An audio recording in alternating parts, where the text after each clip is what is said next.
Britain didn't just trade with China. It ran the largest drug cartel in history, turning millions into addicts to balance its budget. And when China tried to stop it, Britain went to war, twice. The story begins not with drugs, but with tea. In the 1700s, Britain developed an obsession with Chinese tea that bordered on national addiction. Every level of British society drank it: morning tea, afternoon tea, evening tea. The ritual became inseparable from British identity, and all of it came from China. But tea was just the beginning. Britain also craved Chinese silk, which was finer than anything Europe could produce. Chinese porcelain, so delicate it seemed almost translucent. Hand-painted ceramics, intricate furniture, exotic spices. The demand was insatiable. China, meanwhile, wanted almost nothing Britain had to offer. The Chinese emperor saw his empire as the center of civilization. European goods were crude, unnecessary, and beneath Chinese standards. The few items China would accept, woolen cloth, some metals, barely made a dent in the trade imbalance. So Britain paid in silver, massive amounts of it. Year after year, British ships sailed to Canton loaded with silver coins and returned with Chinese goods. It was a one-way flow of wealth that drained Britain's treasury and enriched China's. By the late 1700s, Britain faced a financial crisis. The empire was expanding, wars were expensive, and the silver hemorrhage to China was unsustainable. Britain needed to reverse the flow. It needed something China would buy, something cheap to produce, easy to transport, and impossible to resist. It found opium. Opium wasn't new. It had been used in medicine for centuries, but the British East India Company discovered something more profitable than medicine: addiction. They began cultivating opium poppies in Bengal, in the fertile plains of British-controlled India. The climate was perfect, the labor was cheap, and the product was devastatingly effective. At first, the trade was modest, but the East India Company understood what many governments would later learn: addiction is the most reliable form of demand. It doesn't fluctuate with fashion or economics. It's compulsive, and it grows. The company established a monopoly over opium production in India. Farmers were forced to grow poppies instead of food crops. The opium was processed in company factories, packed into chests, and auctioned in Calcutta to private merchants who would smuggle it into China. This system allowed the British government to maintain plausible deniability. Officially, Britain wasn't selling drugs to China. Unofficially, the entire operation was designed, funded, and protected by the state. By the 1820s, the opium trade had exploded. British merchants, operating through private trading firms to maintain official deniability, smuggled thousands of chests of opium into China every year.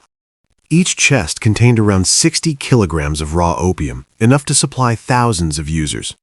The drug spread through Chinese society with terrifying speed. It started in the port cities, among sailors and dock workers. Then it moved inland. Laborers smoked it to numb exhaustion. Merchants used it socially. Soldiers turned to it for relief. Even officials and intellectuals fell into addiction.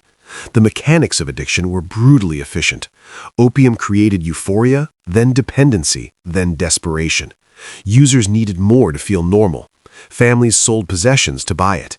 Workers' productivity collapsed as wages were spent on the drug. Chinese society began to fracture under the weight of mass addiction. By the 1830s, an estimated 2 million Chinese were regular opium users. The drug ravaged communities. Families collapsed. Productivity plummeted, and the silver that had once flowed into China now flowed back out into British hands to pay for more opium.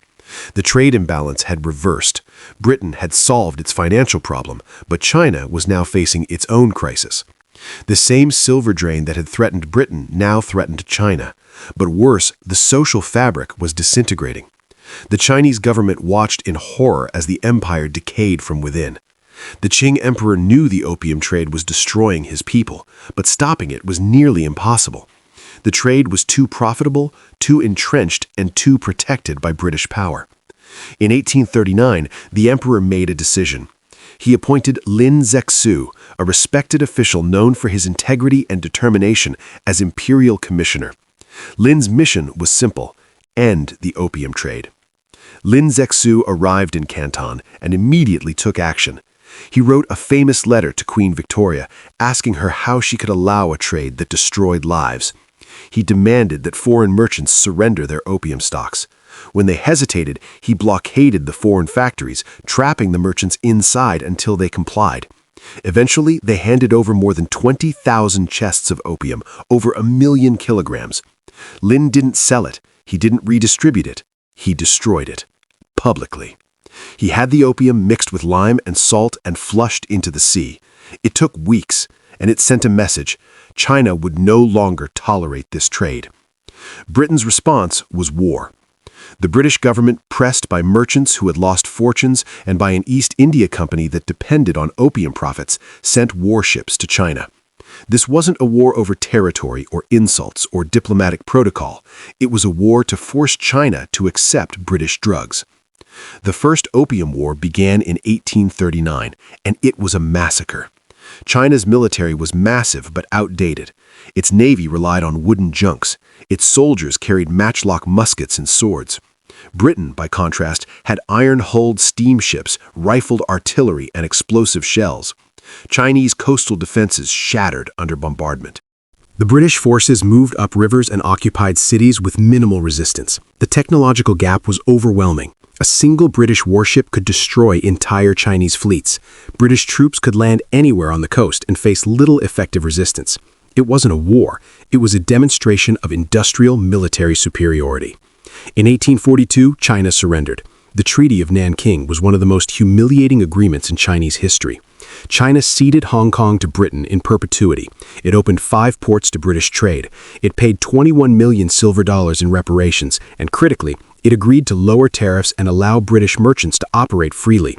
The treaty didn't explicitly legalize opium, but it removed the barriers that had restricted the trade. Opium flooded in faster than ever. But the treaty didn't bring peace. It brought resentment. And within a decade, tensions exploded again. The Second Opium War began in 1856, triggered by a minor incident involving a British-registered ship, but the real cause was the same. Britain wanted more access, more ports, more control, and it wanted China to formally legalize opium. This time, Britain had an ally. France joined the war, motivated by the execution of a French missionary. Together, British and French forces pushed deeper into China. They captured Canton, they occupied Shanghai, and in 1860, they marched on Beijing. When Chinese forces resisted, the British and French sacked the Summer Palace, one of the most magnificent cultural sites in China. They looted treasures, priceless artifacts accumulated over centuries. Then they burned it. Buildings, gardens, libraries. It was a deliberate act of cultural destruction designed to humiliate the Qing government into submission. It worked. China signed the Treaty of Tientsin in 1858 and the Convention of Peking in 1860. Opium was now legal. More ports were opened, foreign diplomats gained the right to reside in Beijing, China was forced to pay even more reparations, and foreign powers gained the right to navigate China's interior rivers, opening the entire country to exploitation. By the late 1800s, the opium trade was fully institutionalized. An estimated 40 million Chinese were addicted. That's roughly 10% of the population. In some regions, the rate was even higher. The social and economic damage was incalculable. Entire generations grew up in the shadow of addiction. But for Britain, the trade was a triumph. Opium profits funded the expansion of the British Empire. They financed railways in India. They supported military campaigns in Africa. They underwrote the infrastructure of the Industrial Revolution. The wealth that built Victorian England, the grand buildings, the global navy, the industrial might, was soaked in Chinese suffering. And the British government never apologized. It never acknowledged the moral catastrophe of what it had done. Instead, it framed the wars as necessary interventions to open a backward nation to the benefits of free trade. British historians wrote about the conflict as a clash of civilizations, a story of progress versus stagnation. That framing persisted for over a century. Even today, many Western history books treat the Opium Wars as minor colonial conflicts, footnotes in the story of British expansion. The drug trade is mentioned but sanitized. The scale of addiction is downplayed. The human cost is ignored. But in China, the Opium Wars are remembered as national trauma. They mark the beginning of what Chinese historians called the Century of Humiliation, a period when foreign powers carved up China, imposed unequal treaties, and exploited its people. The memory shaped modern Chinese nationalism, it shaped the Communist Revolution, and it shapes Chinese foreign policy to this day. Because the lesson China learned wasn't about drugs, it was about power. The Opium Wars proved that a technologically superior nation could impose its will, no matter how morally bankrupt the cause, that wealth could be built on suffering, and that the international system was designed to protect the strong, not the just. Here's the uncomfortable part. That system never changed, it just evolved. Today, we call it the opioid crisis. We blame cartels, pharmaceutical companies, corrupt doctors, and those criticisms are valid. But the structure is the same: profitable addiction, state complicity, regulatory capture. The Sackler family, who made billions from OxyContin, understood the same principle the East India Company did. Addiction is the most reliable revenue stream in the world. And when governments benefit from that revenue, through taxes, through campaign donations, through economic activity, they become complicit, just like Britain in the 1800s. The tools have changed, the scale has changed, but the logic hasn't. Whether it's opium in China, cocaine in Latin America, or prescription pills in America, the pattern is the same. Create the demand, protect the supply, profit from the destruction, and when anyone tries to stop it, use force. The British Empire wasn't built on tea and railroads and parliamentary democracy. It was built on mass addiction and forced trade. And the model didn't disappear when the empire fell. It just moved into the shadows, where it continues to operate under different names in different markets with the same result. History doesn't repeat, but if you don't understand it, it'll destroy you all the same. If this gave you a new perspective, hit subscribe. History has the answers. I'll show you where to look.